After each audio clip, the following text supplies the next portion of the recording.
દાહોદમાં કાળજુ ધ્રુજાવતી ઘટના. ગરબાડાના ઝરી બુઝર્ગમાં રમતા રમતા કૂવામાં ખાબકતા બે માસૂમ ભાઈ બહેનના કરુણ મોતથી સમગ્ર પંથકમાં અરેરાટી મચી ગઈ.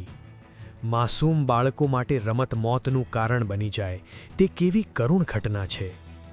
ગરબાડાના ઝરી બુઝર્ગ ગામમાં ગઈકાલ સાંજથી ગુમ થયેલા 3 વર્ષીય બાળકી અને 5 વર્ષીય બાળકના મૃતદેહો ઘર પાસેના જ એક ખુલ્લા કૂવામાંથી મળી આવ્યા. પરિવારજનો જ્યારે શોધખોળ કરી રહ્યા હતા ત્યારે કૂવામાં બાળકીની લાશ તરતી દેખાતા જ ગ્રામજનો સ્તબ્ધ થઈ ગયા. ગરબાડા પોલીસે તાત્કાલિક ઘટના સ્થળે પહોંચી મશીન વડે કૂવાનું પાણી ઉલેચ્યું અને બંને બાળકોના મૃતદેહો બહાર કાઢી પોસ્ટમોર્ટમ અર્થે હોસ્પિટલ ખસેડ્યા. એક જ પરિવારના 2 કુમળા ફૂલ જેવા બાળકોના મોતથી પરિવારમાં માતમ છવાઈ ગયો.